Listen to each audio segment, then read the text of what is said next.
on, man. Sorry. Act like you know. So it's Lulu Saidi and Willis Roberto, the Wild Willis, and I'm in there like swimwear because swimwear gets in there or else, and when swimwear gets in there, it's a crisis. 12:57 in the PM. Hashtag Raburu and Lulu on Heart. Find us on Twitter and Facebook, Lulu Saidi and Willis Raburu. We're giving the millennials a chance to actually let us know and understand ni kwa nini mambo yetu ina happen. If you ask me, I feel like times have changed. I mean, from one generation to another, in anything, watu wanakuwa tofauti. Unaelewa? Hawezi ni judge mimi na generation ambayo ilipita. Mambo ambayo nafanya ni tofauti. For instance, millennials right now work how many jobs? You have your main job, you have your side hustle, you have sijui what. I'm not saying that this affects marriage. I'm just saying the kind of life we live in. The generation before us, walikuwa watu ambao they wanted to spend so many years in an organization. Unaelewa? Because there was that pride ya kukaa hapo hivyo. There's so much that we can learn from each other. We can learn patience from the generation before us. They can learn innovation. They can learn multitasking from us. We can learn how to see a cause to the end from them. But I feel like pia sisi millennials tumekuwa bashed sana. Na saizi ndo maana nasema pia sisi wacha tuseme the reason why maybe millennials wanachelewa ni kwa kuwa you want to be settled kwa kichwa. Hata the generation before us ndio hata they get married or they settle down, kulikuwa gana some focus in their lives. Unaelewa? Maybe that's what we're looking out we want to get in our lives as well.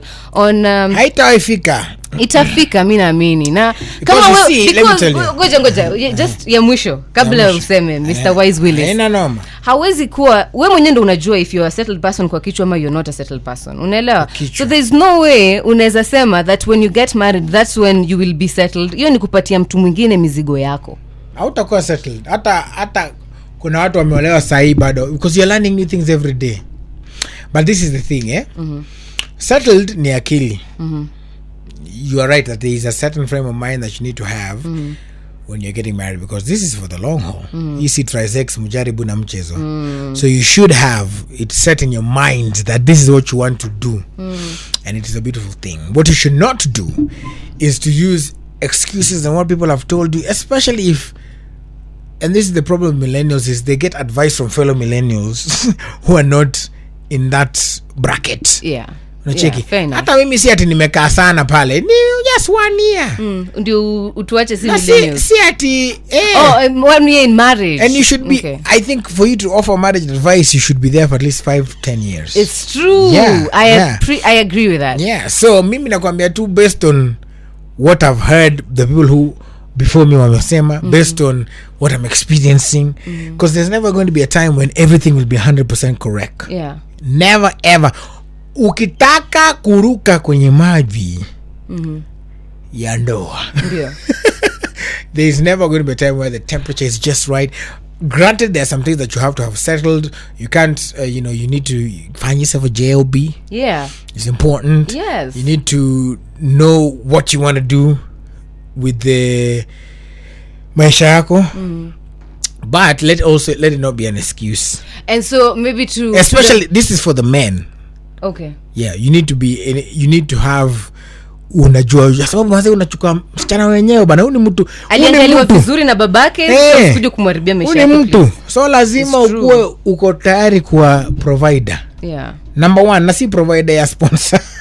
I'm talking about provider. And provider not just money, also security, being there, etc. So that's why you need to jipanga and you need to be usiogope. Shida ni kujipanga. Millennials, what I have discovered is they take too long na hii kujipanga. Too long. Waiting for everything to be just right. So everything is not going to be just right, but inaweza yani tuangalie tu vitu ziko at least kwa mpangilio fulani. Life will follow. That's what you're saying. And things like going back to school, that cannot be a reason not to. I think if you want to do a master's, you can still do a master's even when you're married. I'm about doing September. So you feel like the millennials is not justified with the argument? I think let me tell you what. I think anybody's justified in any argument, but I think they need to be more honest with themselves. Are you not because umesikia kwa mtu ama ni kitu wewe mwenyewe you've decided as a person? If your influence is more from other people or what people say that, you need to this. People say that. Okay. What about you? So you said to answer Genevieve's question here, yeah, the men who are not stepping out, they're just perambulating around and you look at this guy. It's true, and you're like, this guy ain't serious. Huyu ndio nitakuwa na till death do us part na ye. I don't think so. So you tell them that they need to, you know, to step up their game. Men sure need step up. Mwache kukaa. Now what about your story ya career women? Watu wanaangalia career women wako like, huyu anaendesha gari saa hizi, watu tutawezana naye. You know, shida sasa also ni vile at the end of the day, at the core, a woman is a woman. Okay. She needs love, attention. Hata huyo career woman anahitaji hizo vitu. Ukimwambia sawa, maybe una gari yako, lakini ukimwambia wewe ndio utakukiservice hiyo gari. Like kaa pia I think so. Yeah. Usimame your ground like a man. You know, mwambie sawa. Mimi ndo nitakuwa nikiservice hiyo gari. Mimi ndo nitaservice. Si kuanza kuogopa. Si kwanza hapa pale. And the best advice I can give you also is to look for help from people who are already in that bracket. Whether it's going to be your uncle, your father, your pastor. And before Teddy O comes in to the parents, ambao wako like, oh my god, this my child, the millennial, ako hivi, sister yake ako hivyo, brother yake ako hivi, it's because nilipata millennials wote, so they are all in the same bracket. I can't ask the cousins to talk to them because it is still the same chaos. Yes. What do you have to tell the parents ambao wako zile za millennials TikTok? Akunanga wachana nao. Wache, ni kweli, ati hivyo ndio unaona. Hii ni generation nyingine. The same thing that Jala said in the morning. What are like, your age mates are getting married. Yeah. Always say your age mates are dying. Are you dead? Oh. Snap.